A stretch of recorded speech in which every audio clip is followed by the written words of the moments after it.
نکاح کی یہ خوبصورتی ہے، نکاح کا یہ حسن ہے کہ نکاح محبتیں پیدا کرتا ہے، نکاح پیار پیدا کرتا ہے، نکاح الفتیں پیدا کرتا ہے۔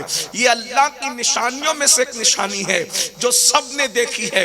اللہ کی قدرت کا کرشمہ تو دیکھو، ایک وہ ابھی قاضی نے خطبہ پڑھا اور خطبہ پڑھ کر کے کہا کہ فلانی نے اپنے آپ کو آپ کے نکاح میں دیا، اس نے صرف ایک جملہ کہا میں نے قبول کیا۔ یہ ایک جملہ جسے نکاح قبول کرنے کی تاثیر کیا ہے؟ وہ ماں، وہ بھائی، وہ بہنیں، وہ رشتہ دار، وہ جن سے بچپنے سے تعلقات تھے، پیدائش سے تعلقات تھے، لیکن ایک جملہ کیا کہا کہ میں نے قبول کیا، سارے رشتے پیچھے ہو گئے اور اس کے لیے سب سے زیادہ دل میں محبت پیدا ہو گئی۔ اللہ کہتا ہے اب بھی نہ سمجھو گے، یہ میری نشانی ہے کہ ہم نکاح کی برکت سے تمہارے دل میں محبت پیدا کرتے ہیں۔ اللہ اکبر، دیکھو اللہ اکبر، پھر کتنی قربت، جتنے قریب ماں نہیں رہ سکتی، جتنے قریب بھائی نہیں رہ سکتا، جتنے قریب بہنیں نہیں رہ سکتی، یہ ایک نکاح کی برکت ہے۔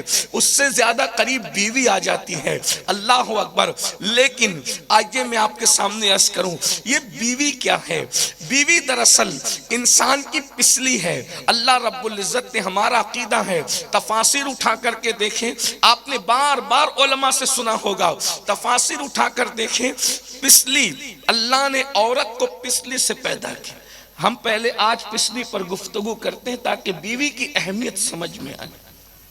آج کل لوگ بیوی کو پتہ نہیں کیا سمجھتے۔ نوجوان لڑکوں کے اندر فلمیں اور سیریل دیکھ کر بیوی کا تصور یہ ہے ٹیشو کی طرح۔ اللہ اکبر، اللہ اکبر۔ میں ہاتھ کا رومال نہیں کہہ رہا ہوں، ہاتھ کا رومال پہلے کہا جاتا تھا بیوی کو، ابھی تو ٹیشو۔ ہاتھ کے رومال کی اتنی تو حیثیت تھی کہ استعمال کر کے آدمی جیب میں رکھتا تھا۔ اب ہاتھ رومال کا سسٹم بھی جا رہا ہے، اب ٹیشو استعمال کرو اور پھینک دو، خبر ہی نہیں کہاں پڑا ہے ٹیشو۔ ظالم ہے وہ لوگ جو بیوی کو ٹیشو سمجھتے، اور وہ بھی ظالم تھے جو ہاتھ کا رومال سمجھتے تھے۔ ہمارے مذہب کا حسن یہ ہے کہ بیوی پسلی سے پیدا ہوئی ہے، اور پسلی وہ بھی جو دائیں طرف کی نہیں بلکہ بائیں طرف کی ہے۔ عورتیں موجود ہیں تو وہ بھی سن لیں، کیونکہ عورتوں کے سامنے یہ پروپیگنڈا کیا گیا ہے کہ مولوی تمہاری بے عزتی کرتا ہے۔ جو واقعی سچا مولوی ہوگا وہ کبھی عورت کی بے عزتی نہیں کرے گا، کیونکہ اس کے مولا مصطفیٰ جان رحمت صلی اللہ علیہ وآلہ وسلم کی حدیث ہے کہ عورت کی عزت صرف شریف لوگ کرتے ہیں۔ ہمارے یہاں شرافت کا معیار کانجی چڑھے ہوئے سفید کپڑے نہیں ہیں، ہمارے یہاں شرافت کا معیار لمبی کاریں نہیں ہیں، ہمارے یہاں شرافت کا معیار ہاتھوں میں قیمتی فون نہیں ہے، ہمارے یہاں شرافت کا معیار حویلی اور بنگلوں میں رہنا نہیں ہے۔ اسلام کے جو پیغمبر ہے، آخری نبی پیغمبر اعظم، سارے نبیوں کے نبی، ہمارے نبی مصطفیٰ جان رحمت نے معیار شرافت کیا قرار دیا؟ ارشاد فرماتے ہیں عورت کی عزت صرف شریف لوگ کرتے، شریف لوگ، یعنی اگر شرافت کو جانچنا ہے تو دیکھو جو عورت کی عزت کرتے نظر آئے وہ مصطفیٰ جان رحمت نے سند دے دی کہ شریف ہیں، اور فرمایا جو عورت کو ذلیل کرتا ہے وہ کمینہ ہے، کمینہ۔ مصطفیٰ جان رحمت صلی اللہ علیہ وآلہ وسلم نے عورت کو ذلیل، اگر یہ الفاظ حدیث میں نہ ہوتے، میں تقریر میں جلدی سے ایسے الفاظ نہیں کہتا ہوں جو بہت سخت ہوں، لیکن جب میرے محبوب نے کہہ دیا تو پھر اب وہ جملے کہنا میرے لیے حیا نہیں بلکہ میرے لیے عبادت ہے، اس لیے کہ ساری حیا تو مصطفیٰ جان رحمت کے پاس ہے، وہ جانے حیا بھی ہے، وہ کانے حیا بھی ہے۔ ارے حیا وہاں پہنچ کر کے معتبر ہوتی ہے، مصطفیٰ جان رحمت سے بڑھ کر حیا کرنے والا کون ہے؟ میں اپنے نوجوانوں سے چاہتا ہوں یہ بات ہوں، اس حدیث کو دل پہ لکھ لو، کیا عورت کی عزت صرف شریف لوگ کرتے ہیں؟ جو عورت کی عزت نہ کرے، عورت کو ذلیل کرے، میرے آقا فرماتے ہیں پھر کمینہ ہے۔ پھر چاہے ہاتھ میں تسبیح ہو، بغل میں مسلح ہو، سر پہ ٹوپی ہو، مجھ سے بھی کسی کی داڑھی لمبی ہو گئی ہو، کتنا ہی سفید کپڑا ہو اور اس پر کلف چڑھا ہوا ہو، ہم اس کو معتبر نہیں مانتے اس وقت تک جب تک سند مصطفیٰ جان رحمت نہ مل جائے۔ اب حضور نے عورت کا ذکر کیا، اگر ہم اس کو وسیع کریں تو عورت کے 4 روپ ہوتے ہیں۔ ایک ماں کا روپ، مطلب ماں کی عزت کرنے والا شریف ہے۔ بہن کا روپ، بہن کی عزت کرنے والا شریف ہے۔ بیٹی کا روپ، بیٹی کی عزت کرنے والا شریف ہے۔ بیوی کا روپ، بیوی کی عزت کرنے والا شریف ہے۔ اور 5واں کوئی روپ عورت کا ہمارے معلومات میں نہیں ہے۔ اور ہم ماں کی بھی عزت جانتے ہیں، بہن کی بھی عزت جانتے ہیں اور بیٹی کی بھی عزت جانتے ہیں۔ میں ابھی پچھلی کا عنوان یہاں روک کر پہلے ان 3 باتوں پر آپ کی توجہ دلاؤں، پھر اخیر میں اس طرف آتے ہیں۔ اگر عورت بیٹی کی شکل میں ہے تو اس کی عزت کتنی ہے؟ اگر عورت بیٹی کی شکل میں تو اس کی عزت کتنی ہے؟ مجھے کہیں جانے کی ضرورت نہیں، اس لیے کہ یہ ہمارے نبی کی شان ہے۔ حقیقت مصطفیٰ، جملوں پہ غور کرنا، سمجھ میں نہیں آئے تو اپنے علماء سے پوچھنا یا میں یہاں ہوں مجھے سے پوچھ لینا۔ حقیقت مصطفیٰ جب لباس بشری میں ڈھل گئی تو بشر بن کر کے آئے تو لوگ دھوکہ کھا گئے کہ یہ بشر کیسے؟ لیکن بشر بنانے میں حکمت یہ تھی، یا لباس بشر میں بھیجنے میں حکمت یہ تھی، کیونکہ ہم بشر تھے تو وہ لباس بشر میں آ کر ہمیں بشری تقاضوں کو سکھا گئے کہ کس طریقے سے کون سا انداز ہونا چاہیے۔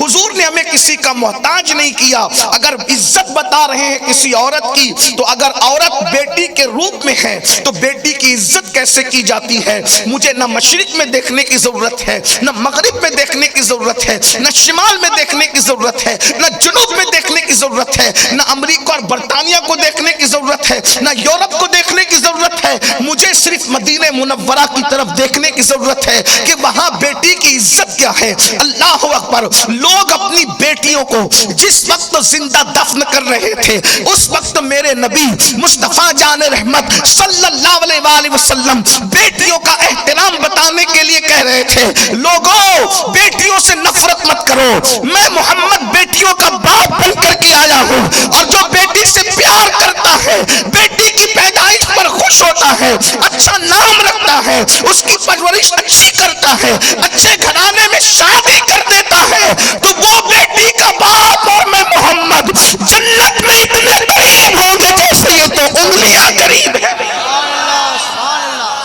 کوئی مذہب بتائے تو صحیح کہ یہ فضیلت کئی بیٹی کی کہیں اور بھی ہے، بیٹی کو لوگ شیطنت اور پتہ نہیں کیا کہ، اور حضور نے کر دکھایا۔ جب اوروں کی بیٹیاں جل رہی تھی شوہروں کی لاشوں کے ساتھ تو اس وقت محمد الرسول اللہ اپنی شہزادی کی آمد پر اٹھ کر کے کھڑے ہو رہے تھے اور ارشاد فرما رہے تھے، فدا کی امی بابی یا فاطمہ، فاطمہ تجھ پر میرے ماں باپ قربان ہو جائے۔ بیٹی کی عزت کہیں اور بھی یہ دیکھا ہے۔ اور ایک بات آپ سے کہوں، پوری کائنات مجھ سے پہلے کہہ رہی تھی بیٹا چاہیے، بیٹا چاہیے، بیٹا چاہیے، بیٹا چاہیے، کیونکہ بیٹے سے خاندان چلتا ہے۔ رسول اللہ نے غلط فہمی دور کر دی، سب کے خاندان بیٹوں سے چل سکتے ہیں لیکن یہ مصطفیٰ جان رحمت کا خاندان ہے، وہ صرف بیٹی سے چل رہا ہے اور قیامت تک دنیا نسوانیت کو چیلنج ہے۔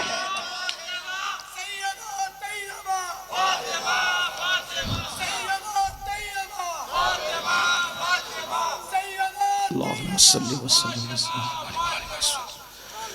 دنیا نسوانیت کو چیلنج ہے کسی کی ماں بہن بیٹی ایسی جو ظہر میں بچے کو جنم دے اور عصر میں مصلی پر کھڑی ہو جائے۔ یہ اگر شہزادی کسی کے گھر ہے تو وہ صرف نبی کے گھر ہے۔ اور لوگوں کو پتا ہونا چاہیے جس کی بیٹی کی طہارت کا یہ عالم ہو اس کے بابا کی پاکیزگی اور طہارت کا عالم کیا ہوگا؟ سبحان اللہ سبحان اللہ. جہاں بیٹی کی پوترتا پر دنیا حیران ہو، اس کے بابا کی پوترتا کا عالم کیا ہوگا؟ اللہ اکبر. اندازہ فرمائیں. اور پھر شان یہ ہے اللہ اکبر کہ میرے آقا فرماتے ہیں کہ میری بیٹی فاطمہ نے اپنی طہارت و عصمت پر ایسی نگاہ کی کہ اللہ نے فاطمہ کے تقوی کے صدقے قیامت تک اس کی اولاد پر جہنم کی آگ کو حرام فرما دیا. واہ سبحان اللہ. ایک ماں کا تقوی سارے سیدوں کے لیے کافی ہو گیا. اللہ غور تو فرمائیں. اس سے پتہ چلتا ہے، عنوان میرا یہ نہیں مگر میں بات اور عرض کرتا، بیٹی کی شان اسلام میں یہ عزت کرو بیٹی. آج کل بیٹیوں کی عزت نہیں ہے، میں صحیح کہہ رہا ہوں. بلکہ دیندار گھرانوں سے معافی چاہتے ہوئے برا مت ماننا، جو گھرانے دیندار ہیں میں وہاں بھی بیٹی کی عزت نہیں دیکھ پا رہا ہوں جیسی ہے. آج بیٹیوں کو ذلیل سمجھتے ہیں لوگ، حقیر سمجھتے ہیں. بیٹے کے لیے بہت سہولتیں ہیں اور بیٹی کو ہر وقت احساس دلایا جاتا ہے کہ تو بیٹی ہے، تجھے مانگنے کا حق نہیں، تجھے طلب کرنے کا حق نہیں، تجھے بابا کے ساتھ اپنا وقت گزارنے کا حق نہیں. اللہ اکبر. یہ ظلم ہے. اور بیٹیوں پہ ظلم کرنے والوں اپنے نبی کو منہ کیا دکھاؤ گے؟ کیونکہ اللہ کے رسول علیہ السلام نے ارشاد فرمایا، جس نے اپنی بیٹی کا دل دکھایا، میرے آقا کی حدیث تو سنے، جس نے اپنی بیٹی کا دل دکھایا اس نے مجھ محمد کا دل دکھایا. اسی لیے فرمایا جب سفر سے آیا کرو اور تحفہ خرید کے لایا کرو تو تحفہ پہلے بیٹوں کو مت دیا کرو بلکہ تحفہ پہلے بیٹیوں تک پہنچایا کرو، کیونکہ بیٹیوں کا دل بڑا کمزور ہوتا ہے، بیٹیوں کا دل بڑا نازک ہوتا ہے. لیکن بات آئی ہے بیٹی کی تو مجھے ایک بات اور یاد آ رہی ہے. یہ میرے آقا علیہ الصلوۃ والتسلیم ہے. سفر شروع کرتے ہیں بیٹی کے گھر سے اور سفر ختم کرتے ہیں بیٹی کے گھر پر. اندازہ تو فرمائیں. اللہ اکبر. بلکہ ایک بات اور عرض کر دوں، جب تک بیٹی نہیں تھی نبی کا سفر، نبی جب بیٹی آ گئی تو سفر بیٹی کے گھر سے شروع ہو رہا ہے، اور جب بیٹی آ گئی تو سفر ختم کہاں ہو رہا ہے؟ بیٹی کے گھر پہ. لیکن جب تک بیٹی نہیں تھی تو سفر شروع کہاں سے ہوا؟ توجہ. جب بیٹی نہیں تھی تو سفر کہاں سے شروع ہوا؟ جب بیٹی نہیں تھی تو سفر بہن کے گھر سے شروع ہوا. توجہ فرمائیں. کہاں سے سفر شروع ہوا؟ پوری دنیا کے سیرت نگار متفق ہے کہ حضور کا سب سے تاریخی سفر جسے سفر معراج کہتے ہیں وہ حضور نے شروع کہاں سے کیا؟ حضرت ام ہانی کے مکان سے. ام ہانی مولا علی کی سگی بہن ہے، اور سگی بہن چونکہ حضور علیہ السلام کا کوئی سگا حقیقی بھائی نہ تھا اور حضور کی کوئی حقیقی بہن نہ تھی، اور اس میں حکمت یہ تھی اس لیے کہ جب دو بھائیوں میں جھگڑا ہوتا ہے تو ایک بھائی دوسرے بھائی سے کہتا ہے حضرت آپ بڑے ہی پیر صاحب ہو سکتے ہیں لیکن جو تمہاری ماں ہے وہ میری ماں ہے، جس کا دودھ تم نے پیا ہے وہ دودھ میں نے بھی پیا ہے، جو تمہارا باپ ہے وہ میرا باپ ہے، جس گھر میں تم پیدا ہوئے اس گھر میں میں پیدا ہوا. بولو مثلیت کا دعویٰ ہوتا ہے کہ نہیں ہوتا؟ دیکھو تمہاری ڈگری الگ ہے، میری ڈگری الگ ہے، لیکن ماں اور باپ میں تو ہم یکساں ہیں، گھر میں تو ہم یکساں ہیں، دودھ پینے میں تو ہم یکساں ہیں. بولو لوگ کہتے ہیں کہ نہیں کہتے؟ قدرت نے ابھی 2 مہینے کے حمل کی شکل میں ماں کے شکم میں تھے کہ بابا کو دنیا سے بلا لیا، نہ عبداللہ رہیں گے نہ دوسرا کوئی بچہ پیدا ہوگا، اور جب پیدا نہیں ہوگا تو وہ نبی کو بھائی کہنے کا حق نہ رکھے گا. ارے قدرت نے جب سگا بھائی ہونے نہ دیا کہ کوئی مثلیت کا دعویٰ نہ کرے، اللہ نے محبوب کو وہ شان یکتائی عطا کی ہے کہ اللہ اکبر یہی منظور تھا قدرت کو کہ سایہ نہ بنے، ایسے یکتا کے لیے ایسی ہی یکتائی ہو. سبحان اللہ سبحان اللہ. کوئی بھائی نہیں ہوا، کوئی حقیقی بہن، لیکن چچا زاد بھائی چچا زاد بہنیں ہیں. حضور کا سفر معراج جب خیال آتا ہے کہ معراج ہوگی، ارے جب اعلان ہو رہے ہیں سب کو پتہ ہے، دنیا کو پتہ ہے، کائنات کے ذرے ذرے کو پتہ ہے محبوب کو بلائیں گے بلائیں گے بلائیں گے، تو جس کو بلائیں گے اس کو نہ پتہ ہے.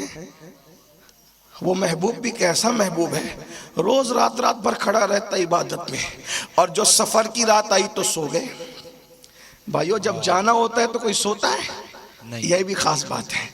اگر آپ جاگ رہے ہیں تو میں وہ تھوڑا سا معراج کا ذکر بھی کر دوں. آ گئی بات کسی کو بھی سفر ہو، اجمیر شریف جانا ہو، ممبئی جانا ہو، دلی جانا ہو، کلکتہ جانا ہو، اور مسافر جاگتا رہتا ہے، لیکن اس کو تو لامکاں جانا ہے۔ ایک ایسا مسافر ہے، ایک ایسا مسافر ہے، زمین کی سیر کرنے والے سفر کے لیے جاگ رہے ہوتے ہیں، لیکن جسے لامکاں جانا ہے، روز جاگنے والا آج سو رہا، روز سونے والے سفر کی رات جاگتے ہیں، لیکن یہ تنہا منفرد مسافر ہے کہ روز جاگنے والا آج سو رہا ہے۔ کیوں؟ اس لیے کہ جاگتے رہتے تو جبریل جگتے میں آ کر کہتے چلیے حضور اللہ بلا رہا ہے، لیکن ناز برداری کے ساتھ سو رہے ہیں تاکہ جبریل آ کر جگائے تو لوگوں کو پتا چلے حقیقت جبریل کیا ہے، حقیقت مصطفیٰ کیا ہے، اور کس شان سے جگائے گئے کہ جبریل نے اپنی پیشانی کو مصطفیٰ جان رحمت کے تلوے پہ رکھ دیا اور حضور نے آنکھیں کھولی۔ ذرا تصور کریں، جبریل تاجدار ہے، سدرہ کا مکی ہے، سدرہ کا تاجدار ہے، جبریل سید الملائکہ ہے، ملائکہ کا سردار ہے، جبریل کے سر پر تاج ہے، اور وہ تاج جب جبریل نے اپنی پیشانی میرے نبی کے نازک نرم تلووں پہ رکھی ہوگی گورے گورے، تو جبریل کے سر پہ جو تاج تھا اس کے موتی مصطفیٰ جان رحمت کے تلووں کو سجدہ کر رہے ہوں گے۔ ذرا اندازہ تو کریں، سدرہ کا مکی جس کو لوگوں نے دیکھا نہیں ہے، ان کے تاج کی عظمت کا بھی اندازہ نہیں ہے، جبریل کا سر پہ تاج، تاج کے اوپر موتی، اور وہ موتی جسے سجدہ کرے وہ مصطفیٰ جان رحمت کے تلوے ہیں۔ میرا امام کہتا ہے اور بڑے مزے میں کہتا ہے، تاج روح القدس کی موتی جسے سجدہ کرے، تاج روح القدس کی موتی جسے سجدہ کرے، رکھتی ہے کتنا وقار اللہ اکبر ایڑیاں۔ سبحان اللہ سبحان اللہ۔ لیکن حضور سو کہاں رہے تھے؟ بہن کے گھر۔ سفر معراج کہاں سے شروع ہوا؟ بہن کے بہن کے گھر، بہن کے گھر۔ اس سے بہن کی عظمت بھی پتہ چلی۔ جب چچا زاد بہن کا اتنا خیال ہے کہ لامکاں جا رہے تو بہن کے گھر سے، اور توجہ چلے بھائی، کوئی کہہ سکتا ہے اتفاق سے سو گئے تھے حضرت، میں نے کہا چلیں آئے تو اپنے گھر آتے نا، آئے تو اپنے گھر آتے، وہاں اتفاق سے سو گئے تھے، آنا بھی اتفاق تھا، لیکن گئے بھی تو بہن کے گھر سے اور آئے بھی تو بہن کے گھر، بہن کے گھر پہ۔ جب تک بیٹی تھی، بیٹی تو بعد میں ہوئی نا، اس وقت تک بیٹی کے گھر سے جا رہے ہیں، بیٹی کے گھر پہ آ رہے ہیں، اور جب بیٹی نہ تھی سفر معراج بہن کے گھر سے شروع، بہن کے گھر پہ ختم۔ اور بہن سے کتنا پیار تھا وہ بھی سن۔ ایک چچا زاد بہنیں، دوسری رضائی بہن، اس کو بھی سن لے بہن کی عظمت کیا۔ جیسے بیٹی کی عزت نہیں ہے، جو قوم بیٹی کی عزت بھول جائے وہ بہن کی عزت کیا کرے؟ ہمارے بچپن نہیں ہے ہمارے پاس اچھا سلوک۔ آج بھائی کی بھائی سے نہیں بنتی ہے، بلکہ بننا تو دور کی بات ہے۔ میرے بھائیوں کس سے سیکھ رہے ہیں؟ ظالم ہو گئے۔ مسجدوں میں 1-1 لاکھ روپیہ چندہ لکھا سکتے ہیں، 5,000 روپیہ بھائی کو دینے کے لیے منہ ٹیڑھا ہوتا ہے۔ میں یہاں، ہم لوگ مسجد مدرسے کا کام کرنے والے لوگ ہیں، لیکن میرا نظریہ یہ ہے کہ سیٹھوں کے چندوں سے کام نہیں ہوتا، اللہ کی مرضی سے کام ہوتا ہے۔ اس لیے میری عادت ہے کہ جو ہے وہ ہے، حق بیان کر دوں۔ مسجد میں دینے پر اتنا ثواب نہیں ملتا جتنا بھائی اور بہنوں کو اور ماں باپ پہ خرچہ کرنے پر ثواب ملتا ہے۔ مسجد میں اعلان اس لیے کروا رہے ہو نا کہ وہاں تمہارے نام کا اعلان ہوگا کہ تم مخیر قوم و ملت ہو، اور بھائی اور بہنوں کو اس لیے نہیں دے رہے، بلکہ یہاں تک فرمایا نفلی صدقہ یا زکوٰۃ اگر تم اپنے بھائیوں کو اور اپنی بہنوں کو دیتے ہو وہ مستحق ہے، تو اوروں کو دے گے تو جتنا ثواب ملے گا بھائی بہن کو دینے پر اللہ اس کا دگنا ثواب عطا فرمائے گا۔ ایک تو دینے کا ثواب عطا فرمائے گا، ایک تو صلہ رحمی کا ثواب عطا فرمائے گا۔ اس لیے میرے بھائیوں، ہم نے اپنے بھائیوں کو، ماں باپ کو تو زکوٰۃ نہیں دے سکتے چونکہ وہ ہماری اصل میں ہے، اصل اور فرع کو زکوٰۃ نہیں دی جا سکتی، یعنی ماں باپ، دادا دادی، نانا نانی یہ اصل ہے، بیٹا بیٹی، پوتا پوتی، نواسا نواسی یہ فرع ہے، ان کو زکوٰۃ نہیں دی جا سکتی۔ مزید مسائل باہر شریعت میں دیکھ لیں، علماء سے پوچھ لیں، لیکن میری بات یاد رکھیں، بھائی کو تو دی جا سکتی ہے اگر وہ مستحق ہے، بہن کو دی جا سکتی ہے مستحق ہے، لیکن ابھی بہن کا عنوان چل رہا ہے، تھوڑی دیر توجہ کریں۔ بہن، حضور کی ایک بہن تھی رضائی بہن جن کو شیما کہا جاتا ہے یا شیما کہا جاتا ہے، اور ان کے ساتھ حضور کا بچپنا گزرا ہے۔ مجھے بہت خوبصورت سی باتیں یاد آ رہی ہے۔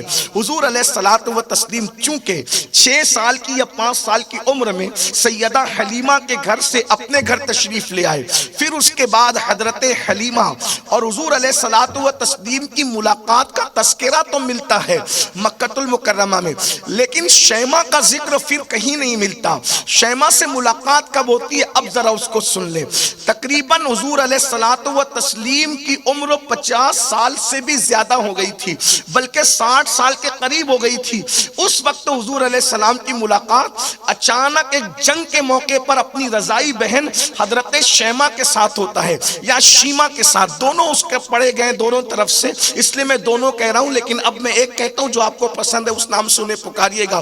حضرت شیما کے خاندان کے لوگ، وہ بیادی گئی تھی، بوڑھی ہو گئی تھی، اور بڑھاپے میں چونکہ جانتے ہیں آپ، بچپنے میں کسی کو دیکھو پھر بڑھاپے میں دیکھو تو آدمی پہچاننے میں تھوڑی سی دقت ہوتی ہے۔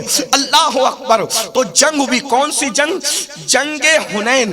یہ جو جنگ حنین ہوئی فتح مکہ کے بعد، اس طرف وہ رہتی تھی حضرت شیما، حلیمہ سعدیہ کی بیٹی، اور 50 سال سے زیادہ عرصہ بیت چکا تھا۔ تو حضرت حلیمہ سعدیہ کی بیٹی شیما جو تھی، ان کی قوم جنگ ہار گئی تھی، اور ان کی سسرال کے لوگ سب جنگ ہار کر کے قیدی بن گئے تھے، اور قیدی بننے کے بعد ان کا سارا مال غنیمت کے طور پہ بکریاں، بھیڑیں، اونٹیں، کھچر سب جمع ہو کر کے آ گئے تھے۔ ایسے میں ان قیدیوں میں حضرت شیما بھی تھی۔ اللہ اکبر! لوگ پہچانتے نہیں تھے، اور چونکہ وہ بوڑھی ہو چکی تھی شیما، تو شیما نے کہا مجھے کہاں لے جا رہے ہو؟ تو شیما سے لوگوں نے کہا ہمارے سردار حضرت محمد مصطفیٰ صلی اللہ علیہ وآلہ وسلم جو ہمارے نبی ہیں، ہمارے آقا ہیں، ان کی بارگاہ میں تمہیں لے جا رہے ہیں۔ اللہ اکبر! شیما نے کہا مجھے جانتے ہو میں کون ہوں؟ تو کہا کون ہو تم؟ کہا اسی جس کا ذکر تم نے کیا اس کی بہن ہوں۔ اتنا سننا تھا کہ لوگ حیران ہو گئے، ہم نے تو اب تک یہی سنا کہ حضور علیہ السلام کی کوئی بہن نہیں، لیکن اللہ اکبر! کہا مجھے ان کے پاس لے چلو، وہ کہاں ہیں؟ اللہ کے رسول علیہ الصلوۃ والتسلیم ایک جگہ پر جلوہ گر تھے، فتح مکہ کی خوشی تھی، حنین کی خوشی تھی، قبیلہ حوازن کی جنگ کی خوشی تھی۔ اللہ کے رسول سر جھکائے اظہار تشکر کے ساتھ بیٹھے ہوئے تھے۔ ایسے میں کوئی آ کے کہتا ہے یا رسول اللہ صلی اللہ علیہ وآلہ وسلم، ہمارے ماں باپ آپ پہ قربان، ایک بوڑھی خاتون ہے جو یہ دعویٰ کرتی ہے کہ وہ آپ کی بہن ہے۔ میرے آقا علیہ الصلوۃ والتسلیم نے فرمایا اسے بلاؤ جلدی سے۔ اس نے نام کیا بتایا؟ حضور وہ کہتی ہے کہ حلیمہ نام کی کوئی خاتون ہے، اس کی وہ بیٹی ہے۔ اللہ اکبر! سیرت نگار لکھتے ہیں اللہ کے رسول علیہ الصلوۃ والتسلیم اٹھ کر کے کھڑے ہو گئے، فرمایا بلاؤ میری بہن کو۔ اور جب وہ آئی ہیں تو انہوں نے کہا پہچانا مجھے آپ نے مجھے پہچانا؟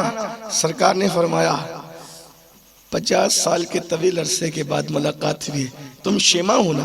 لیکن شیما کوئی ایسی بات بتا دو نا جس سے میں یقین کر لوں کہ تم شیما ہی ہو، تم میری بہن ہی ہو، کوئی ایسی بات بتا دو۔ تو شیما نے بہت ساری باتیں بتائی جو صرف حضور جانتے تھے اور شیما جانتی تھی۔ اس میں سے ایک بات یہ بتائی، ایک مرتبہ آپ کو میں کہیں لے جانا چاہتی تھی، لیکن آپ میرے ساتھ آنا نہیں چاہتے تھے، اور آپ کا ننھا سا بچپنا تھا۔ بچوں کو نہیں، چھوٹی چھوٹی بچیاں کھینچتی ہے زبردستی، تو بچے کہتے ہیں مجھے نہیں جانا، وہ روتے ہیں، اور کبھی کبھی بچے منہ نوچ لیتے ہیں، کبھی دانت کاٹ، یہ بچوں کی فطرت ہے۔ شیما کہتی ہے کہ میں لے جانا چاہتی تھی، آپ آنا، میں نے زبردستی کر کے آپ کو لے لیا، تو آپ نے میری پشت پر دانت کاٹا تھا ناراض ہو کر، لیکن یہ آپ کے دانتوں کی شان ہے کہ بچپنے میں وہ کاٹے ہوئے معصومیت کی اداؤں سے دانت ابھی تک اس کا نشان میری پیٹ سے گیا نہیں ہے۔ اور کیوں جاتا؟ جس کا انگلی سے زمین پر بنایا ہوا نشان جنگیں مٹا نہیں سکتی، اگر وہ دانتوں کو رکھ دے کسی کی پشت پر تو وہ نشان کیسے جا سکتا تھا؟ تو کہا کہ وہ نشان ابھی تک گیا نہیں ہے۔ اگر آپ چاہیں تو میں بتا دوں، حضور کی آنکھوں میں آنسو آ، کہا میری بہن ہے، آقا نے فرمایا میری بہن۔ ایک بات آپ سے عرض کروں، کنیز بن کر آئی تھی، کنیز غلام کی حیثیت کیا ہوتی ہے، لیکن حضور نے حالت کنیزی اور اسیری میں بھی دیکھ کر کے کہا میری بہن ہے، میری بہن ہے۔ آج اگر ہم مالدار ہو جائیں، فیکٹریوں کے مالک ہو جائیں، کارخانوں کے مالک ہو جائیں، بزنس اچھا چلے، اور بہن غریب ہو، اور کوئی ہم سے پوچھے وہ فلاں محلے میں کیا تمہاری بہن رہتی ہے، تو ہم دائیں بائیں دیکھنے لگتے ہیں۔ یہ کم ظرفوں کا طریقہ ہے۔ رسول اللہ کی سنت یہ، کنیزی اور اسیری کی حالت میں کھڑی ہوئی بہن، رضائی بہن کو کہ میری بہن، اور اس کے بعد اللہ کے رسول علیہ السلام نے فرمایا کہ چونکہ اب یہ میری بہن ہے تو اس کے سسرال والوں کو جس نے قید کیا ہے میری خاطر ان سب کو آزاد کر دو، میری خاطر آزاد کر، کیونکہ یہ میری بہن کے رشتہ دار ہیں۔ حالانکہ وہ مسلمان نہیں تھے اور اب تک شیما بھی مسلمان نہیں ہوئی تھی، کہنے لگے کہ وہ سب آزاد کر دو کیونکہ وہ میری بہن کے رشتہ دار ہیں، ان سب کو آزاد کر، اور کہا ان کا مال جن لوگوں نے لیا ہے وہ سب آزاد کر دو، وہ سب چھوڑ دو کیونکہ وہ میری بہن کے سسرال والوں کا ہے۔ جب یہ ادائیں دیکھی تو شیما نے کہا کہ میں تو بچپنے ہی میں وہ سب کچھ دیکھ چکی ہوں جو ایک نبی کی نشانی ہو سکتی ہے، مجھے بھی کلمہ پڑھا کر کے اسلام میں داخل کریں۔ اور جب مسلمان ہو گئی تو حضور علیہ السلام نے کہا اگر ہو سکے تو میرے ساتھ میرے گھر چلو، وہیں رہنا، اور اگر چاہو تو اپنی سسرال واپس چلی جاؤ، دونوں میں تمہیں کیا پسند ہے؟ تو حلیمہ کی بیٹی، سیدہ حلیمہ کی بیٹی شیما نے کہا چونکہ بھائی کے گھر جانا تو میرے لیے اعزاز تھا، لیکن شریفوں کی عادت ہے کہ وہ سسرال میں رہنے کو زیادہ ترجیح دیتی ہے، اس لیے میں نے اپنے گھر جانا ہے۔ اور کلمہ پڑھنے کے بعد وہ چلی گئی، پھر جب تک حیات رہی حضور سے ملنے کے لیے آیا کرتی تھی۔ یہ بہن ہے۔ آج ہمارا بہنوں کے ساتھ کیا رشتہ ہے؟ اس لیے کہ ہمیں یہ پتا چل گیا کہ نماز پڑھنے سے جنت مل جائے گی تو ہم دوسرے کام کرتے ہی نہیں ہیں۔ اسی مکے میں ایک صاحب رہتے تھے، انہوں نے اپنے امانت کو، چونکہ وہ سفر میں جا رہے تھے تو انہوں نے اپنی امانت کو اس ولی کے، جس کو لوگ ولی کہتے تھے، ان کے پاس رکھ دی۔ اب جب وہاں رکھ دی تو وہ سفر سے جس نے امانت رکھی تھی جب وہ واپس تشریف لائے تو سنا کہ ان کا انتقال ہو گیا۔ اب ان کے انتقال سے جتنا دکھ تھا کہ ان کا انتقال ہو گیا، اس سے زیادہ دکھ یہ تھا کہ انتقال اس لیے ہو گیا ان کا کہ وہ تو دنیا سے چلے گئے، لیکن میری تھیلی کا کیا؟ میں نے تو پوری زندگی کی کمائی ان کے پاس رکھا تھا، اب میرا کیا ہوگا؟ تو وہ بندہ جس نے اپنی امانت، اپنی زیورات کی یا مال کی تھیلی اس ولی کو دی تھی، وہ دوسرے ولی حضرت سیدنا مالک ابن دینار کے پاس گئے اور مالک الدینار کے پاس جا کے کہا اے مالک، ایسا میرے ساتھ حادثہ ہو گیا، وہ فلاں بندہ جو ولی کہلاتے تھے، بڑے نیک تھے، متقی تھے، پرہیزگار تھے، رات بھر طواف کرتے تھے، تلاوت کرتے تھے، عبادت کرتے تھے، دن کو روزہ رکھتے تھے، اب یہ ہو گیا کہ وہ انتقال کر گیا تو میری تھیلی کا کیا؟ میرا پوری زندگی کا سرمایہ انہی کے پاس چلا گیا، اب میں کیا کروں؟ کس سے کہوں؟ حضرت مالک الدینار نے کہا ایک کام کرو، چونکہ نیک لوگوں کی روحیں شب جمعہ میں کعبۃ اللہ کے پاس لائی جاتی ہیں، جنتی لوگوں کی روحیں کعبے کے طواف کے لیے آتی ہیں، اس لیے اگر وہ واقعی نیک تھا تمہارے فہم میں تو شب جمعہ میں جانا اور آدھی رات کے بعد آواز لگانا اے فلاں بن فلاں میری تھیلی کہاں ہے بتاؤ۔ اگر وہ واقعی نیک تھا اور جنتی تھا تو انشاءاللہ وہ تمہیں جواب دے گا اور تمہاری تھیلی تمہیں مل جائے گی۔ اب آپ سوچیں گے چلو میں بھی ایسا کروں، دیکھو بعض چیزیں ایسی ہوتی ہیں جو صرف اہل اللہ کے ساتھ خاص ہوتی ہیں، جیسے ابھی جلسہ ہو رہا ہے، ہمارا ایمان ہے کہ حضور علیہ السلام کی حدیث ہے کہ جہاں اللہ اور رسول کا ذکر ہوتا ہے وہاں رحمتوں کا نزول ہوتا ہے، لیکن ہم میں سے کسی کو نہیں دکھ رہا ہے، لیکن جو واقعی اللہ والا جس کو دل کی آنکھ اللہ نے دی ہے وہ دیکھ سکتا ہے کہ رحمتوں کا نزول ہو رہا ہے، برس رہی ہے، لیکن ہم نہیں دیکھ پا رہے ہیں۔ تو کچھ چیزیں ان لوگوں کے ساتھ ہوتی ہے جن کی دل کی آنکھیں بیدار ہوتی ہے، اور دل کی آنکھیں ان کی بیدار ہوتی ہے جو ماتھے کی آنکھوں سے کبھی پاپ نہیں دیکھتے۔ زنا کے مناظر نہیں دیکھتے، فلمیں نہیں دیکھتے، گندی باتیں نہیں دیکھتے. ہم نے تو اپنی نگاہوں کو کتنا گندا کر رکھا ہے، ہم کیا دیکھ سکیں گے؟ میں تو یہ کہتا ہوں ہمیں تو اپنی ناک بھی نظر نہیں آتی. جس کو اپنی ناک نظر نہ آئے اس کی اوقات یہ تو وہ کیا دیکھ سکتا ہے؟ پھر بھی انسان کو گھمنڈ ہے کہ ہمیں نہیں دکھتا. ارے تجھے نہیں دکھتا تو کیا ہوا، دیکھنے والا دیکھتا ہے. آنکھ والا تیری جوبن کا تماشا دیکھے، آنکھ والا جو تیرا بن کے تماشا دیکھے. یہی واعظ اور نصیحت کی محفلیں ہیں جہاں کبھی خضر کی زیارت کسی کو ہوئی، جہاں کبھی حضرت موسیٰ کی زیارت کسی کو ہوئی، جہاں کبھی مولا علی کی زیارت کسی کو ہوئی، جہاں کبھی رسول اللہ کی زیارت کسی کو ہوئی. یہ 500-600 سال پرانی باتیں نہیں کر رہا ہوں. کہتے ہیں ہماری جماعت میں حضور سلطان الواعظین علامہ سید احمد اشرف رحمت اللہ علیہ جب واعظ کیا کرتے تھے تو کبھی کبھی سیدی اعلیٰ حضرت امام اہل سنت اٹھ کر کھڑے ہو جاتے تھے. لوگ پوچھتے کہ آپ ان کے باز میں اٹھ کر کے کیوں کھڑے ہوتے ہیں؟ فرمایا کہ جس کا ذکر ہوتا ہے اس کی آمد ہو، پھر میں کھڑا نہ ہو جاؤں تو پھر کیا کروں؟ واہ واہ سبحان اللہ واعظ کی سبحان محفلیں یہ اللہ. ہے لیکن ہمیں نہیں دکھتا. لیکن بہرحال اگر وہ لوگ آنا چاہیں، بولنے والا خلوص سے بولے، بیٹھنے والے خلوص سے بیٹھے. بلکہ اب تو خلوص بھی گیا، معذرت کے ساتھ اب خلوص کی جگہ فلوس ہی فلوس ہے. خلوص گیا الا ماشا، متاع دین و دانش لٹ گئی اللہ والوں کی. یہ کس کافر ادا کا غمزہ خوریز ہے سر. پہلے موم بتیوں کے درمیان محفل ہوا کرتی تھی لیکن اس میں آمد رسول ہوا کرتا. اب فوکسوں کے درمیان ہوتی ہے لیکن دل بھی بجھے ہوئے ہیں، آنکھیں بھی بجھی ہوئی، نیتیں بھی بجھی ہوئی ہے. اللہ اکبر. اللہ ہماری اصلاح کرے، اللہ ہماری قوم کی اصلاح کرے. آنے والے بھی آتے ہیں تو بغیر وضو آ جائیں گے، بغیر غسل آ جائیں گے. ایسے ہی کوئی گٹکا کھا کر کے سن رہا ہے، کوئی بیڑی پی کر سن رہا ہے، کوئی سگریٹ کے ساتھ سن رہا ہے، کوئی اس لیے آیا کہ چلو مولانا کیا بولتے ہیں ذرا سنیں گے، کوئی اس لیے آیا کہ ذرا دیکھتے ہیں کیا غلطی کرتے ہیں، پوائنٹ نوٹ کریں گے، پھر صبح کو فتنہ کریں گے. یہ ساری نیتوں کے ساتھ آؤ گے تو پھر ملنا کیا ہے؟ یاد رکھنا آنے والا اگر خلوص نیت کے ساتھ آتا ہے تو ہی ملتا ہے.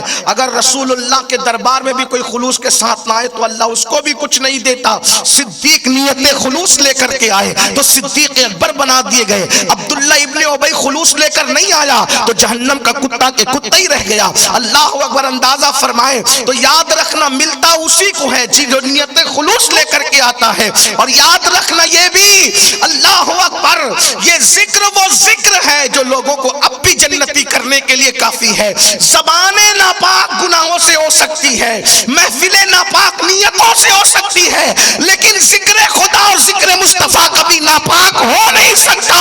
اس لیے کہ یہ وہ پاک ذکر ہے جو زبانوں کو پاک کر دیتا ہے، جو دلوں کو پاک کر دیتا ہے. یہ نام کوئی کام بگڑنے نہیں دیتا، بگڑی بھی بنا دیتا ہے. سب نام محمد. بے شک بے شک. تو مالک بن دینار نے کہا کہ جاؤ شب جمعہ میں آدھی رات کے بعد آواز لگانا تو پھر تمہیں وہ بات کرے. وہ گئے. اگر میرے آپ کی طرح کوئی ہوتا تو نیت میں بھی ڈاما ڈول لوگ ہیں. یہ کیسے ہو سکتا ہے؟ یہ کیسے ہو سکتا ہے؟ ان لوگوں کو کچھ نہیں دکھتا. یہ ہو سکتا ہے کیونکہ اللہ والے کی زبان سے نکلا ہے. پھر ہو سکتا ہے کیونکہ مولانا روم کہتے ہیں گفتے او گفتے اللہ بوت گر سے از حلقوں میں عبداللہ بوت. اس کا کہنا خدا کا کہنا ہوتا ہے اگرچہ ولی کی زبان سے نکلتا ہے. مالک الدینار نے کہا کہ جاؤ آواز لگا. وہ گئے آدھی رات کے بعد آواز لگائی، جواب نہیں آیا. جواب نہیں. بہنوں کو بھی خاص توجہ، لوگ ولی کہہ رہے تھے اور مالک الدینار کے پاس آیا. کہا جواب نہیں آیا. کہا بیٹا تجھے پہچاننے میں غلطی ہوئی. کہا حضرت رات بھر طواف کرتے تھے، وہ پوری رات تلاوت کرتے تھے، دن کو روزہ رکھتے تھے. لیکن میں یہاں آپ سے عرض کروں لوگ ولی کہہ دے، کتب کہہ دے، ابدال کہہ دے، خوش نہ ہوا کرو کیونکہ لوگوں کے کہنے سے کچھ نہیں ہوتا. جس کو یار سند عطا کر دے بگڑی اسی کی بنتی ہے. اور بہت عبادت کر کے بھی بہت زیادہ ناز کرنے کی ضرورت نہیں کیونکہ ہر عبادت بھی مقبول ہو یہ کوئی ضروری نہیں ہے. اس لیے کہ وہاں جب ہزاروں سال کا عابد شیطان بن سکتا ہے، برسوں عبادت کرنے والا بلعم باور کتے کی طرح اللہ اس کی زبان لٹکا سکتا ہے. لیکن یہ بھی ہے اگر عدل کرنے پر آتے ہیں تو ہزاروں سال کے عابد کو شیطان بناتے ہیں، بلعم باور کو اسم اعظم چھین کر کے کتے کی شکل دیتے ہیں، اور اگر فضل کرنے پر آتے ہیں تو برسوں کا شرابی اسے میخانے سے اٹھا کر 2 لاکھ حدیثوں کا حافظ بشر آفی کی شکل میں بنا دیتے ہیں۔ صحرا میں لوٹنے والے کو فضیل ابن عیاض اپنے دور کا قطب الاقطاب بنا دیتے ہیں، پہلوانی کرنے والے جنید کو سید الطائفہ کا مقام عطا کر دیتے ہیں۔ بات پھر بات ہے، مرضی کی بات ہے، جو پیا کو بھائی اختر وہ سہانا راگ ہے، جس سے نہ خوش ہے پیا وہ راگنی اچھی نہیں۔ بس یار کو جو پسند آ جائے، ایک نیکی بھی پسند آ گئی تو اس سے بھی کام ہو جاتے ہیں، اور پوری زندگی کی عبادت رد ہو گئی تو پھر اس سے بنے کام بگڑ جاتے ہیں۔ کیا ہوا؟ مالک الدینار نے کہا جب اس نے آواز نہیں دی تو تجھے دھوکا ہوا، وہ نیک نہیں تھا، اب کیا کروں؟ تو فرمایا کہ عراق جا، اور عراق جانے کے بعد وہاں بابل کے مقام پر ایک نالہ ہے جسے بیر برہوت کہتے ہیں، وہاں جہنمیوں کی روحیں ہوتی ہیں۔ رات کو آدھی رات کے بعد جانا، جب 2 ہی چیزیں، یا کوئی جنتی ہوگا یا کوئی جہنمی ہوگا، جب وہ جنتی نہیں، وہ آواز نہیں دی تو وہ جہنمی ہوگا، جا وہاں جا کر کے آواز لگا، وہاں آواز آئے گی۔ پھر یہ بابل کے مقام پر پہنچے، اور پہنچنے کے بعد وہ جو نالہ تھا اس کا نام بتایا تھا بیر برہوت، وہاں جانے والا ہے، اسی لیے مجھے جہنم میں ڈال دیا گیا۔ میرے بھائی اگر آج بھی میری بہن مجھے معاف کر دے تو میں جہنم سے نکل کر انشاءاللہ جنت میں جا سکتا ہوں، کیونکہ میرا کوئی اور قصور ہی نہیں، میں نے کوئی اور گناہ نہیں کیا، اور اس پر تو میری توجہ بھی نہیں تھی کہ یہ بھی گناہ ہے۔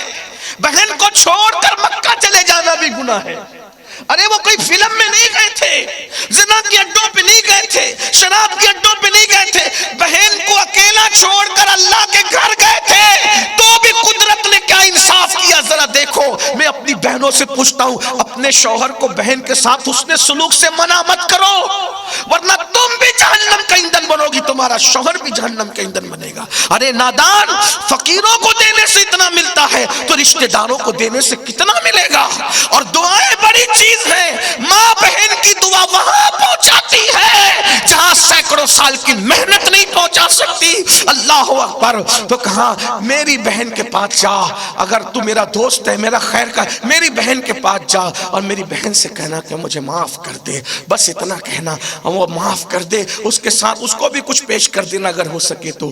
اور پتہ بتایا، پتہ پوچھ کر کے وہ عجم کی طرف چلے، جب وہاں پہنچے تو دیکھا ایک بڑھیا ہے، پریشان حال ہے، بھوکی، پھٹے پرانے کپڑے پر ہے۔ کہا کہ تو فلاں کو جانتی؟ ہاں وہ میرا بھائی تھا، بڑا نیک تھا، پرہیزگار تھا، متقی تھا، تم اس سے ناراض ہو؟ ناراض تو نہیں، لیکن چھوڑ کے چلا گیا۔ ماں بہن کی محبت بہت عجیب ہے، وہ جلدی ناراض نہیں ہوتی۔ اگر بھائی اس کو جھوٹے منہ بھی نہ پوچھے نا تو وہ اپنے سسرال میں کہتے ہیں میرے بھائی کا فون تو آیا تھا نا، ابھی بات کر کے رکھی، خیریت پوچھا تھا اس نے۔ کبھی کبھی تو عورتیں اتنی حساس ہوتی ہے، شوہر کے پیسوں سے کپڑے خرید کر کے کہتی ہے میرے بھائی نے دیا، تاکہ بھائی کی آبرو رہ جائے۔ لیکن بھائیوں کو کیا پڑی ہے، بھائی تو اپنی دنیا میں مست ہے، بھول گئے سب کچھ، بھول گئے۔ یاد رکھو، صرف کلمہ پڑھ کے جنت نہیں ملے گی، کلمے کے کچھ تقاضے ہیں، کلمے کے تقاضے۔ آغاز سے اپنی بہنوں کا خیال کرو۔ آپ کو بتاؤں، میدان کربلا میں امام حسین نے سب کا مشورہ رد کیا ہے، لیکن 2 لوگ ہیں جن کا مشورہ کبھی رد نہیں ہوا ہے۔ ایک تو سیدہ زینب کا مشورہ ہے، ایک تو میرے غازی سرکار عباس علمدار کا مشورہ ہے۔ واہ واہ سبحان کبھی رد نہیں کیا اس مشورے کو۔ لیکن آج بہنوں کی کوئی حیثیت ہی نہیں رہ گئی۔ آج کل بھاوجیں نندوں سے ایسی نفرت کرتی جیسے سوکنوں سے نفرت کی جاتی ہے۔ نہیں، اگر تم اپنی شوہروں کی جنت چاہتی ہو میری بہنوں تو حقداروں کو حق دینے دو، اور حقداروں کو حق دینے سے کبھی کمی نہیں ہوتی ہے بلکہ اور جب رسول اللہ نے کہہ دیا کہ جو اپنے رشتہ داروں کے ساتھ اس نے سلوک کرے گا عمر بھی بڑھے گی، دولت بھی بڑھے گی۔ میری بہنوں، جب تم سدا سہاگن رہنا چاہتی ہو تو رسول اللہ تو گارنٹی دے رہے کہ تیرا شوہر اگر اپنے رشتہ داروں کے ساتھ اس نے سلوک کرے تو اس کی عمر میں اضافہ ہوگا۔ اللہ اکبر۔ وہ بزرگ کہتے ہیں کہ میں گیا دیکھا پھٹے پرانے کپڑے پر ہے، لیکن شکایت کہ وہ بھائی تو چلا گیا تھا، کبھی پلٹ کر پوچھا بھی نہیں، بس اتنی سی بات ہے۔ کہا کہ اس کو معاف کر دو، کہا میں نے معاف کیا۔ ابھی وہ واپس مکہ بھی نہیں آئے تھے، رستے ہی کے اندر خواب میں دیا، اللہ تجھے جزائے خیر عطا کرے، بہن نے کیا معاف کیا، اللہ نے مجھے جنت عطا فرما دی۔ یہ بات ہے، آج سے توبہ کر لو، معافی مانگ، بہن چھوٹی ہو یا بڑی، دیکھو دل جیتنا سیکھو، دل جیتنا سیکھو۔ بات آگے بڑھانے سے اور ختم کرنے سے پہلے ایک بات کہتا ہوں، زندگی میں کچھ کرو یا مت کرو، ایک کام ضرور کرو، مخلوق خدا کا دل خوش کرو اور کسی کا دل توڑنے سے پرہیز کرو۔ اللہ کے نزدیک دل توڑنے سے بڑا کوئی گناہ ہے ہی نہیں۔ شرک اور کفر کے بعد سب سے بڑا جرم اگر کوئی ہے وہ دلوں کا توڑنا ہے۔ اللہ تبارک و تعالیٰ سب کو معاف کرے گا، دل توڑنے والوں کو معاف نہیں کرے گا۔ آج ہم دلوں کا خیال نہیں کرتے، بلکہ میں نے بہت سے مقامات پر لوگوں کو بتایا ہے کہ ہمارے بزرگوں نے دل نہ ٹوٹنے پائے، اس کے لیے روزے توڑ دیے کہ دل نہ ٹوٹے۔ مشہور واقعہ ہے امام حسن البصری کا، سفر میں تھے، ایک بہشتی پانی بیچ رہا تھا، کہتا تھا لوگوں میرا پانی لے لو، میرا پانی لے لو، صبح سے کسی نے میرا پانی لیا نہیں ہے، میں اپنے بچوں کے لیے کیا لے کر کے جاؤں گا۔ حسن بصری نے پیسے دیے، پانی لیا، بیٹھ کر پینا شروع کیا۔ ایک مرید قریب کھڑا تھا، کہا سرکار آپ کا روزہ ہے، آپ کو یاد نہیں؟ فرمایا بیٹا یاد ہے، نفل روزہ تھا توڑ دیا، آج کا روزہ ٹوٹا کل قضا کر لوں گا، لیکن اگر دل ٹوٹ جاتا تو اس کی قضا کب کرتا؟ ٹوٹے ہوئے روزے کی قضا تو ہے، توڑی گئی نماز کی قضا تو ہے، لیکن توڑے ہوئے دل کی قضا کب کی جا سکتی ہے؟ اسی لیے حضور علیہ السلام نے اپنی پوری زندگی میں کبھی کسی کا دل نہیں توڑا، اور آج بھی وہ کبھی کسی کا دل نہیں، آج بھی دل نہیں توڑتے، اور ہم لوگوں کے دل ہی توڑ رہے ہیں۔ لوگوں جوڑنے کی کوشش کرو، بھائیوں کو جوڑو، بہنوں کو جوڑو، ماں باپ کو جوڑو۔ دو باتیں ہو گئی، عورت کے دو روپ ہو گئے۔ ہاں دل ابھی بھی چاہتا ہے کہ میں بہن کے بارے میں کچھ عرض کروں، لیکن وقت اس کی اجازت نہیں دیتا۔ دو باتیں اور تیسرا روپ عورت کا ہوتا ہے ماں، سب سے بڑا روپ ہوتا ہے۔ ماں سے بڑا روپ عورت کا کوئی نہیں ہے، اس لیے کہ ماں وہ ہوتی ہے جس کو خدا نے، دیکھیے بیوی وہ ہوتی ہے جس سے انسان سب سے زیادہ پیار کرتا ہے، لیکن ماں وہ ہوتی ہے جو اپنی اولاد سے سب سے زیادہ پیار کرتی ہے۔ اللہ رسول کے بعد اگر کوئی کسی سے سب سے زیادہ پیار کر سکتا ہے تو اس کو ماں کہتے ہیں۔ ماں کا کوئی بدل نہیں، اللہ ایک ہے، اس کی عطا سے ماں ایک ہے۔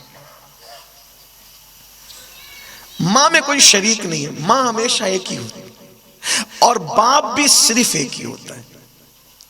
یہ یکتائی شان ہے، کسی کے دو باپ کبھی نہیں ہو سکتے، کسی کی دو ماں کبھی نہیں ہو سکتی۔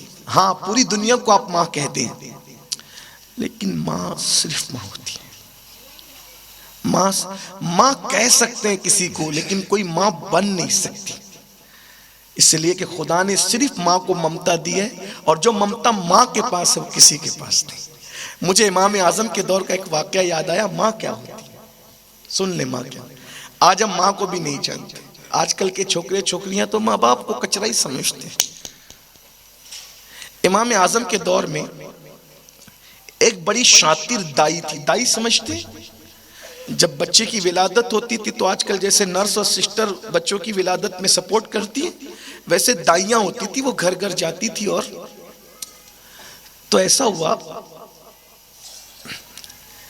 کہ دائی بڑی شاطر دماغ تھی، ایک عورت نے اس کو کہہ رکھا تھا کہ میرے یہاں بیٹیاں ہی پیدا ہوتی ہے، اگر کسی کے یہاں بیٹا پیدا ہونا تو چوری کر کے میرے گھر چپکے سے پہنچا دینا۔ اس ظالم نے کیا کیا کہ بیٹا چوری کر لیا اور وہاں پہنچا دیا، لیکن اس عورت کو احساس ہوا کہ بھئی بچہ تبدیل ہوا ہے، یہ بیٹی میری نہیں ہے، میرا تو بیٹا ہوا تھا، اور وہ نہ شکل ہے نہ صورت ہے نہ کچھ ہے۔ یہ مقدمہ قاضی کے پاس پہنچا، قاضی سے کہا گیا کہ لڑکا کس کا اور لڑکی کس کی؟ بہت باتیں ہوئی، کوئی نتیجے پہ نہیں آ سکے۔ لوگوں نے کہا امام اعظم کے پاس جاؤ. امام اعظم کے پاس آئے. امام اعظم نے کہا لڑکا تمہارا کیا ثبوت ہے؟ کہا میں نے جنم دیا اور پھر یہ اور جو بھی اس کو کہنا تھا اس نے بھی وہی کہہ دیا. امام اعظم نے کہا دیکھو ایسا ہے کہ تمہارا بھی دعویٰ ہے کہ یہ بیٹا میرا ہے, اس کا بھی دعویٰ, دونوں کا دعویٰ بیٹے پر ہے, بیٹی پر کسی کا دعویٰ. تو ظاہر سی بات ہے کہ جب دو لوگ ایک چیز پر دعویٰ کرے تو انصاف کا تقاضا یہ ہے کہ اس کو آدھا آدھا کر کے تقسیم کر دیا جائے, تلوار لائی جائے. اس لڑکے کے میں 2 ٹکڑے کرتا ہوں, آدھا تمہیں دیتا ہوں اور آدھا ان کو دچ بہت بولتی ہے. کہ وہ کیسے؟ کہ پہلی ماں جو تھی نا اس کو کیا خبر سوتیلی اور سگی ماں میں, لیکن برر ماں تو اس نے ماں تو مان مانا نا. تو کہا کہ پہلی ماں جب میں اسکول نہیں جاتا تھا تو کہتی تھی اسکول نہیں جائے گا نا بہت ماروں گی, کھانا نہیں دوں گی, لیکن نہیں جاتا تھا پھر بھی مارتی نہیں تھی اور پیار سے سر پہ ہاتھ رکھ رکھ کر اپنے ہاتھوں سے کھلاتی تھی. لیکن دوسری ماں کہتی ہے اسکول نہیں جائے گا نا تو بہت ماروں گی, ابا نہیں جاتا ہوں نا بہت مارتی ہے, دن دن بھر کھانا نہیں دیتی. تو پہلی ماں بہت جھوٹی تھی, وہ سب کچھ بول کر بھی نہیں کرتی تھی. دوسری ماں بہت سچی ہے, جو بولتی ہے اس سے زیادہ کرتی ہے. یہ فرق ہے. اور ایک بات آپ کو بتاؤں اپنی گفتگو کو سمیٹتے ہوئے, بہت نازک موڑ پہ بات آ گئی اور یہ مجھے پسند ہے. اگر کچھ عنوان میری زندگی میں نے ایسے بیان کیے کہ اگر لوگوں کے بور ہونے کا اندیشہ نہیں ہوتا تو میں پوری زندگی یہ 2-4 ہی عنوان بولتا رہتا. لیکن میں سوچتا ہوں کہ ہماری حیثیت ڈاکٹر کی طرح ہے. ڈاکٹر کا مطلب سمجھتے ہیں؟ ڈاکٹر نہ اپنی پسند کی دوا دیتا ہے نہ مریض کے پسند کی دوا دیتا ہے. ڈاکٹر جو ضرورت ہوتی ہے اس کی دوا دیتا ہے. جتنے عنوان ہم بولتے ہیں اس کی ضرورت محسوس کرتے ہیں, مگر نہ جو ہمیں پسند ہے وہ چند ہی عنوانات ہیں جس کے لیے بولنے کو جی چاہتا ہے. تو اس میں سے یہ ایک عنوان بھی ہے, میں اس پہ بات ختم کر دوں گا اس پر. مجھے یہ عنوان بہت پسند ہے. زندگی میں جب ماں باپ نہیں ہوتے تو ماں باپ یاد آتے ہیں, بہت یاد آتے ہیں. لیکن جب وہ یاد آتے ہیں اور ہم ان کے ساتھ اچھا سلوک نہیں کرتے نا پھر وہ کبھی خواب میں بھی نہیں آتے. آج کل کے نوجوان لڑکے اور لڑکیاں پسند کی شادی کا معاملہ ہو یا لڑکوں کا بیوی کے مشوروں کا معاملہ ہو, گھمانے پھرانے کا معاملہ ہو, خدمت کا معاملہ ہو, کوئی اہمیت نہیں ماں باپ. نہ ماں باپ سے مشورہ, بچوں کو تو مشورہ دینے کا حق ہے لیکن ماں باپ کو مشورہ دینے کا حق نہیں. بچوں کی فرمائش تو پوری ہوگی لیکن ماں باپ کی فرمائش پوری نہیں ہوگی.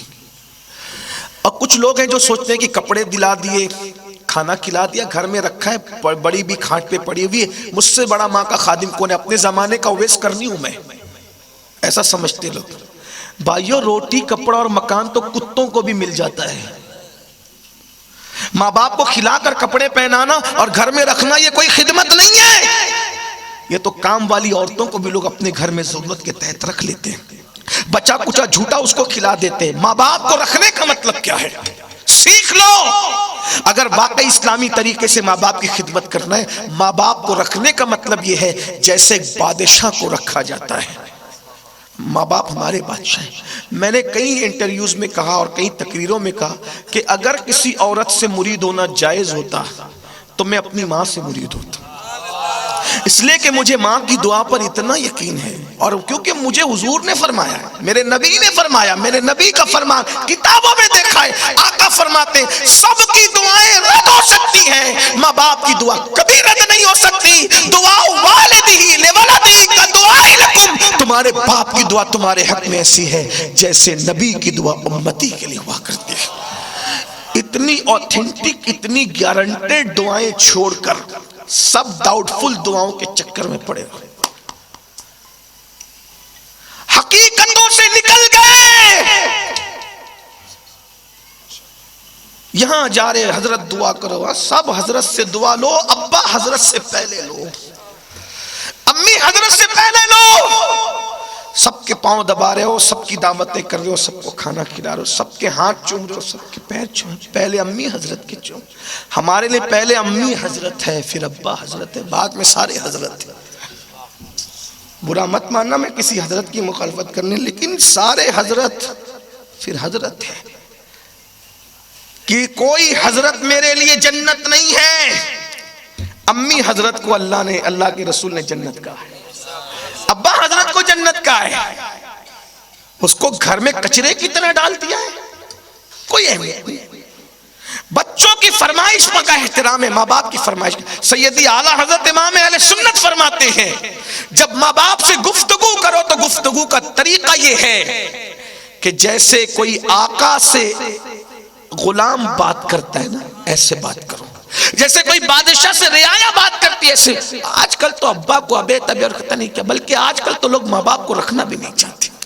تو جو عنوان مجھے پسند ہے وہ چھیڑ دیتا ہوں اور اسی پہ بات پوری کرتا ہوں، باقی کی تقریر پھر کبھی ہو جائے گی۔ اب اس کے بعد ہمت نہیں اس عنوان چھیڑنے کے بعد کہ پھر کوئی عنوان چھیڑ۔ جب ماں باپ نہیں ہوتے تو ماں باپ یاد آتے ہیں۔ اور ایک بات کہوں، مجھے اور آپ کو یاد نہیں آئیں گے وہ نبی جن کی یاد عبادت ہے، ان کو بھی ماں باپ یاد آتے ہیں۔ اللہ کے رسول علیہ السلام جب ابوا کے مقام سے گزرے تب اپنی امی کے مزار پر حاضری دیتے تھے، جب وہاں سے گزرے، اور اپنی ماں کو بہت یاد کیا۔ اور نبی کی ماں تو تھی ایسی نا، میں کہتا ہوں کہ کسی کی ماں نبی کی ماں کے برابر ماں ہونے کے اعتبار سے کیسے ہو سکتی ہے؟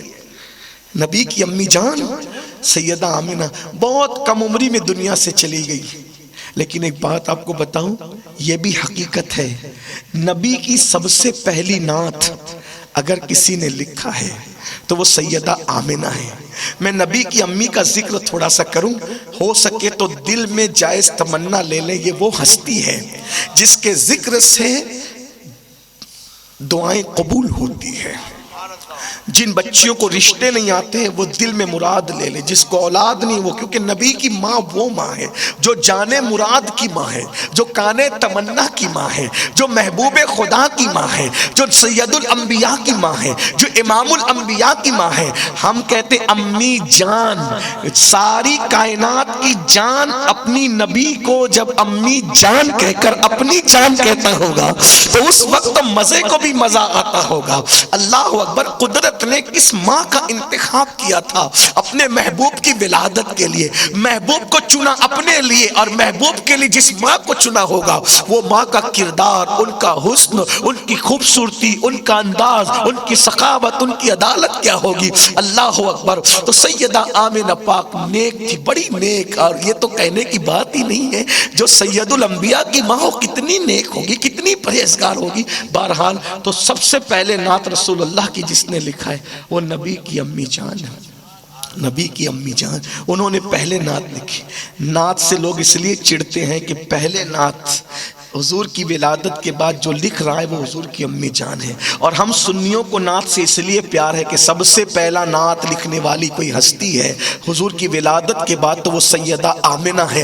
ہم اس لیے نعت لکھتے پڑھتے رہتے ہیں کہ پہلا نام ولادت رسول کے بعد نعت لکھنے والوں میں سیدہ آمنہ کا ہوگا تو نیچے کچھ اپنا بھی نام آ جائے گا، ان کے مداحنوں میں اپنا بھی نام آ جائے گا۔ حضور اپنی ماں سے یہ بھی کہنے کی بات نہیں کتنا پیار کرتے تھے، حضور علیہ السلام سیدہ فاطمہ سے کہتے تھے تو میری ماں جیسی، تجھے دیکھ کر میری ماں یاد آتی، ہائے ہائے، کہا ام ابی ہا ہے تو، بیٹی سے کہا تو میری ماں کی طرح ہے، یعنی اے لوگو تم نے میری ماں کی سخاوت نہیں دیکھا نا، فاطمہ کی سخاوت دیکھ لو تمہیں آمنہ کی سخاوت یاد آ جائے گی۔ تم نے میری ماں کی صورت نہیں دیکھی نا، فاطمہ کا حسن سن لو میری ماں کا حسن یاد آ جائے گا، فاطمہ کا چلنا دیکھ لو میری ماں کا چلنا یاد آ جائے گا، میری فاطمہ کا کردار دیکھ لو میری ماں کا کردار یاد آ جائے گا۔ لیکن میرے آقا ہر بچہ اپنی ماں سے پیار کرتا ہے، حضور اپنی ماں سے بہت جب ابوا سے گزرتے اور جب بھی ماں کے مزار پہ پہنچے روتے ہوئے پہنچے، بہت روتے تھے، لیکن ماں کا مزار جب بنایا ہے تو اپنے ہاتھ سے بنایا۔ وہ واقعہ یوں ہے کہ جب حلیمہ کے گھر سے واپس آ گئے، آج کے موقع بیان کیا، پتہ نہیں آپ تک پہنچی یا نہیں پہنچی بات۔ مورخین لکھتے ہیں کہ حضرت عبداللہ حضور کے ابا جان اتنے خوبصورت تھے کہ لوگ کہتے ہیں کہ حضرت عبداللہ کو دیکھ کر حضرت یوسف کا زمانہ یاد آ گیا تھا۔ جب مکے کی گلیوں میں چلتے تھے تو مکے کی عورتیں اور لڑکیاں نکل نکل کر آپ کا چہرہ دیکھنے کے لیے بےتاب رہتی تھی، اتنے خوبصورت تھے نبی کے ابا جان سرکار عبداللہ۔ بہرحال تو امی نے کہا کہ چلیں، وہاں گئی، مرثیہ بھی پڑھا، اور اس کے بعد پھر شوہر کا صدمہ تھا۔ ظاہر سی بات ہے 17-18 سال کی عمر میں اگر کوئی خاتون بیوہ ہو جائے، 17-18 سال کی عمر ہی کیا ہوتی، کیا عمر ہوتی، اسی عمر میں بیوہ ہو گئی، اور بیوگی کے عالم کے اندر اللہ اکبر، جوانی میں بیوہ ہوئی تو بہت روئی، اور جب جسے ہم مدینہ منورہ کہتے ہیں اس کا پرانا نام یثرب تھا، جب وہاں سے نکلی تو بیمار ہوئی، اور اسی صدمے میں بیماری اتنی بڑی کہ 3 لوگ تھے اس سفر میں، جو بہت مستند روایات ہیں۔ ایک حضور علیہ السلام تھے، حضور کی امی جان تھی، اور حضور کی امی کی کنیز تھی ام ایمن، یہ 3 لوگ تھے۔ تو ام ایمن سے کہا کہ ام ایمن مجھ سے اب چلا نہیں جاتا، میں بہت بیمار ہو گیا ہوں، میری ہمت نہیں سفر کی۔ تو ام ایمن نے کہا کہ بی بی یہ قریب میں ایک چھوٹی سی پہاڑی ہے، اسی پر ہم تمہارے لیٹنے کا انتظام کرتے ہیں، اور پھر وہ پہاڑی پہ لے گئے، ابھی وہ پہاڑی اسی شکل میں موجود ہے مقام ابوا پر، وہاں لے گئی، چادر بچھائی، پتھر کا سرہانہ لگایا، حضور کی امی کو لٹا دیا۔ حضور کی امی جان کا یہ آخری دن تھا، آخری لمحہ تھا۔ حضور علیہ السلام ماں کے سرہانے بیٹھے تھے، سینے کے پاس لیٹی ہوئی، سینے کے پاس بیٹھے تھے۔ حضور کی امی جان حضور کا چہرہ دیکھتی تھی اور روتی تھی، دیکھتی تھی اور روتی تھی۔ اور بچوں کی عادت ہوتی ہے کہ ماں کو روتے دیکھ کر بچے بھی روتے ہیں، بچوں کی فطرت ہے۔ حضور کا معصوم بچپن تھا، ماں کو روتے دیکھ کے حضور بھی رو رہے تھے، بہت روئے۔ ماں نے روتے روتے شعر کہنا شروع کیا، کہتی ہے میرے بیٹے نہ رو، تو وہ ہے کبھی لات و حبل کی عبادت مت کرنا، لات و حبل کی بتوں کی کبھی تو تائید مت کرنا، میں نے تجھے اللہ کے بھروسے سونپ دیا ہے، لوگ تجھے نقصان نہ پہنچا سکیں گے، شیطان تیرا کچھ نہ بگاڑ سکے گا، کیونکہ میں نے تجھے اللہ کو سونپا ہے۔ اس سے ان کا عقیدہ بھی پتہ چلتا ہے، وہ لات و حبل والی نہیں تھی، وہ اللہ والی تھی، اسی لیے کہا لات و حبل کی تائید مت کرنا، میں نے تجھے اللہ کو اس کے سپرد کیا، اللہ کو سونپ دیا ہے۔ اور اس کے بعد کہتی ہے اللہ اکبر، میں نے ایسے بیٹے کو جنم دیا ہے جس کا چہرہ 14ویں رات کے چاند کی طرح تمتماتا ہے، یہ میرا خوبصورت سا بیٹا ہے۔ اور پھر کہتی ہے اللہ اکبر، اللہ اکبر کہتی ہے ہر نئی چیز پرانی ہو جائے گی، ہر عروج کو زوال آ جائے گا، کائنات فنا ہو جائے گی، لیکن انشاءاللہ مشرق و مغرب میں میرے ڈنکے بجتے رہیں گے، کیونکہ میں نے ایسے بیٹے کو جنم دیا ہے جس کی وجہ سے میرا تذکرہ ہوتا رہے گا، میرے چرچے ہوتے رہیں گے۔ اللہ اکبر، اے سیدہ آمنہ، تم پر میرے ماں باپ قربان، تم نے سچ کہا تھا جب تم یہ بات کہہ رہی تھی، اپلیٹا بنا تھا یا نہ بنا تھا کوئی گارنٹی نہیں، لیکن آج ابوا سے نگاہ کرم فرما دے، یہ اپلیٹا والے آج اس شادی کی خوشی کے موقع پر بھی آپ کو یاد کر رہے ہیں، اور صرف ہمیں ہی یاد نہیں کر رہے ہیں، پتہ نہیں کہاں کہاں عاشقان رسول آپ کا ذکر کر رہے ہوں گے، آپ کو یاد کر رہے ہوں گے۔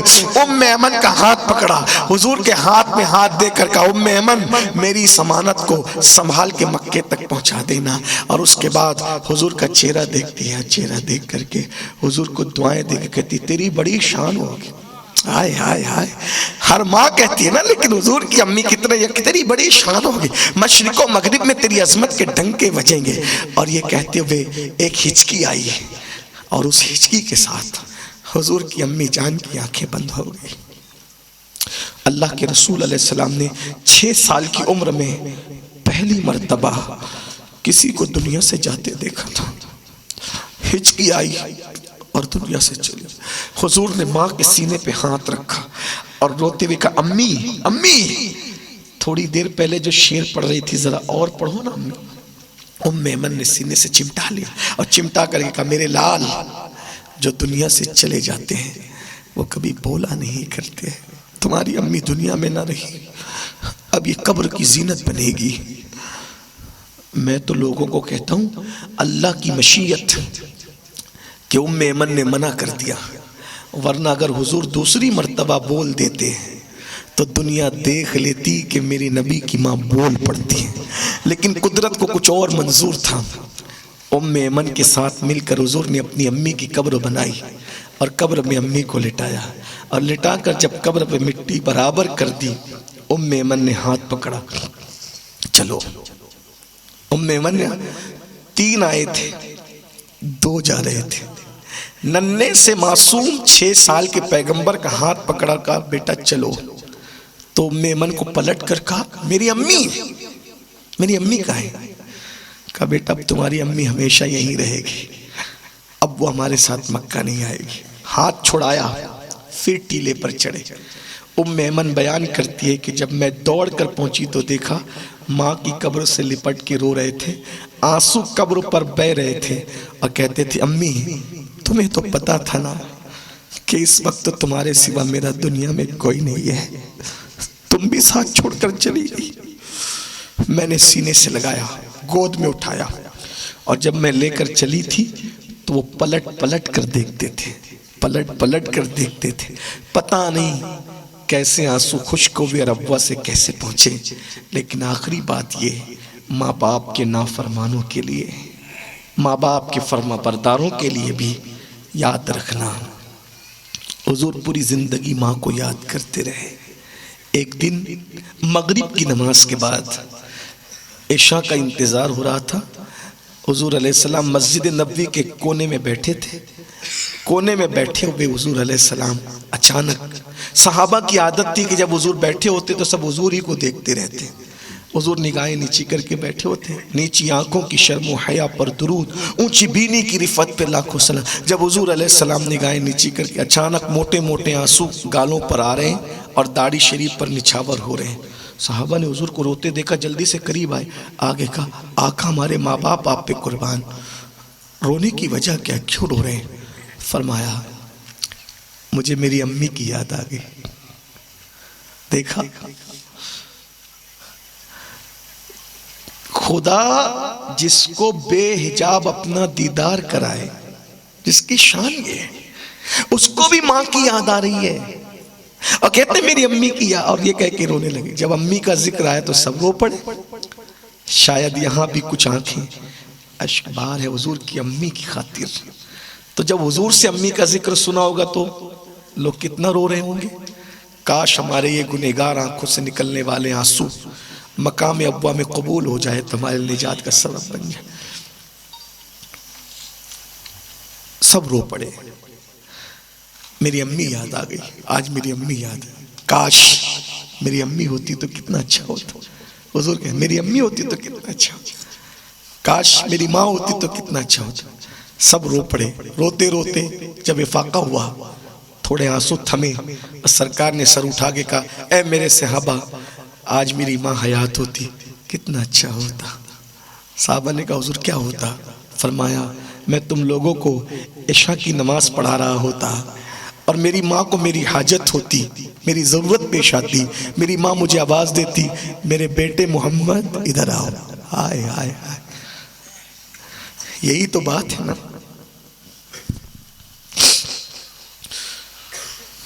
بڑے سے بڑے نقیب، بڑے سے بڑے خطیب، بڑے سے بڑے مفکر، بڑے سے بڑے عالم، بڑے سے بڑے سیاستدان، بڑے ماں کی آواز سنتا، حالت نماز میں میری ماں کی آواز سنتا اور نماز چھوڑ دیتا، اور نماز چھوڑ کر اپنی ماں کی آواز پر لبیک کہتے ہوئے حاضر ہو جاتا۔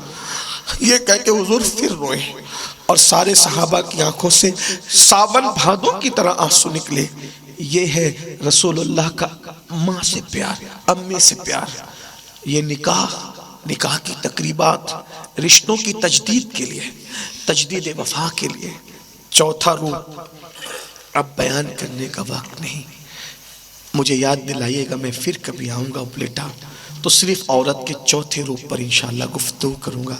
اللہ سے دعا کرتا ہوں یہ محفل قبول ہو، ذریعہ نجات ہو۔ یہ بچہ جس کی شادی ہے اللہ تعالیٰ سیدہ آمنہ کا صدقہ اس کی شادی میں عطا کرے، ہر شادی میں عطا کرے۔ اب تک رشتے اگر توڑ رکھیں خود سے جا کے رشتے جوڑو۔ جو رشتوں کو جوڑتا ہے اللہ اس کو اپنی رحمت سے جوڑتا ہے۔ ماں باپ کا رشتہ، بھائیوں کا رشتہ، بہنوں کا رشتہ، سب رشتوں کا خیال کرو۔ خواتین سے کہتا ہوں اپنے شوہر کو رشتہ داروں سے توڑو مت، ان کو رشتہ داروں سے جوڑو، اس لیے کہ دینے والا ہاتھ کبھی ذلیل نہیں ہوتا، مدد کرنے والے لوگ کبھی رسوا نہیں